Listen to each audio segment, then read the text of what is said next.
ये आप देखें पिछले साल मई में जो गाड़ियों की सेल्स थी उनको कंपेयर करें आप इस साल की गाड़ियों की सेल्स के साथ 84% मिनिमम डिक्लाइन आई है। दैट मींस कि लोगों का जो बाइंग चंक है वो स्क्वीज हो गया, लोगों की जेब स्क्वीज हो गई है, लोगों के पास पैसा नहीं है। अगर आप पिछले साल का इनका बजट देखते तो वो बहुत बेहतर था इसके मुकाबले में कि उसमें एटलीस्ट डायरेक्ट इन लोगों ने रिलीफ दी थी सारे इंपोर्टर्स को, ट्रेडर्स को और क्या नाम मैन्युफैक्चरर्स को। इस बजट में जो इन्होंने सबसे एडवर्स किस्म की चीजें की है, जो कि हम बार बार इन लोगों को रिक्वेस्ट कर रहे थे कि सेल टैक्स को आप सिंगल डिजिट में लेके आए, जो कि इन्होंने नहीं किया।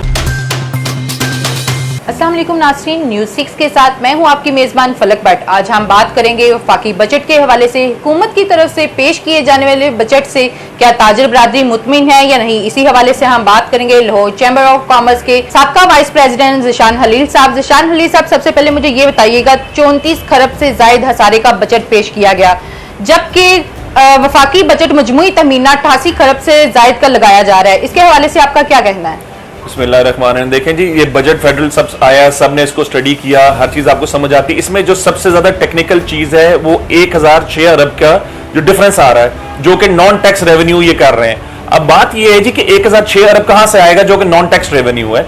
ये अल्टीमेटली कोई या तो मिनी बजट आएगा या किसी जुमरे में किसी नई चीज को लाया जाएगा ताकि हम लोगों से ही लेके जाया जाए। सेकेंडली, इस बजट के ऊपर बहुत सारी चीजें इसमें करने वाली इस तरह है डिस्कस कि जी पर्टिकुलरली ऑयल के ऊपर उन्होंने 2% रिलीफ दिया, गुड, आपके मैसेज को बेनिफिट मिलता है। बट अदरवाइज क्या आपने ट्रेड और इंडस्ट्री के फ्लरिशमेंट के लिए कोई काम किया? कोई इंडस्ट्री को इसके अंदर आपने बेनिफिट दिया? कोई एक्सपोर्ट के लिए आपने काम किया? कोई ईपीजेड्स के लिए या और बाकी चीजों के लिए कोई काम किया? ऐसी कोई चीज इसके अंदर नजर नहीं आती है।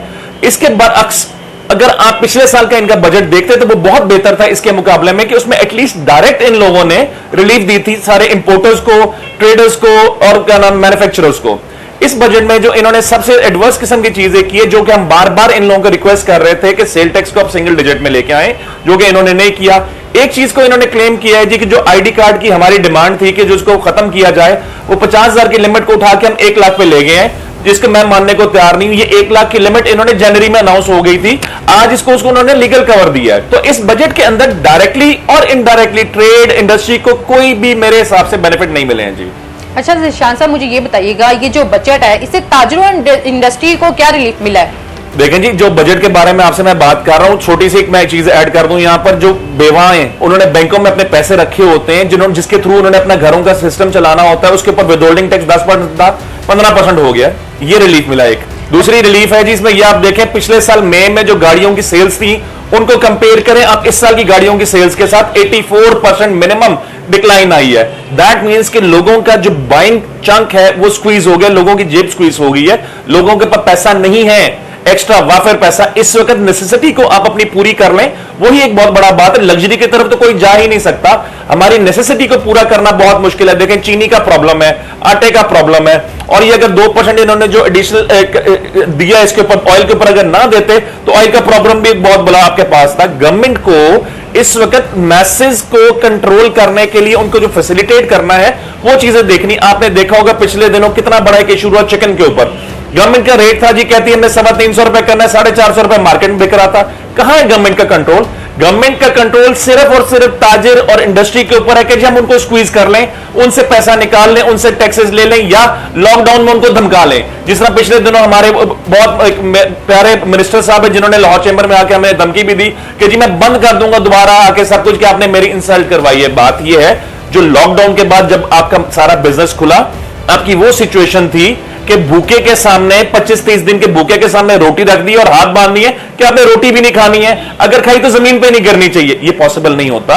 जो एक भूख होती है उसको तरीके से हैंडल किया जाता है, एक बात। सेकेंडली, जहां पर ये प्रॉब्लम्स आई हैं वो सारी कंज्यूमर मार्केट से, हम लोगों का ताल्लुक है इंडस्ट्रियल मार्केट्स के साथ, हम लोगों ने इंडस्ट्रीज को सप्लाई देनी है, तो हमारे साथ तो ये करना बनता ही नहीं था।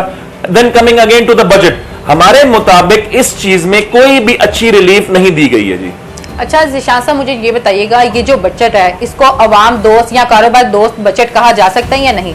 इसको जी मेरी नाक़िस राय के मुताबिक एक बहुत अच्छी स्पीच कहा जा सकता है। ना मैं इसको कहूंगा अवाम दोस्त, ना मैं इसको कहूंगा ताजिर दोस्त, ना दुश्मन, मगर एक बहुत अच्छी स्पीच थी। हमारे काबिल एहतराम मिनिस्टर साहब ने बड़े अच्छे तरीके से सुकून के माहौल में आके स्पीच कर दी और बजट पेश कर दिया। वेराज अगर आप पिछले सालों में देखते तो हमेशा घिराव होता था, बड़ा कुछ होता था। इस बार वो हालात की वजह से ये चीजें नहीं हुई, मगर मेरे हिसाब से तो कोई बेनिफिट इसके अंदर डायरेक्टली अवाम को नहीं दिया गया, तजारत को नहीं दिया गया जी। जी नाज़रीन, आपने सुनी चैम्बर ऑफ कॉमर्स के साबका नायब सदर ज़िशान हलील साहब की बातें। इसी के साथ अपनी मेजबान फलक भट्ट को इजाजत दीजिएगा। अल्लाह निगहबान।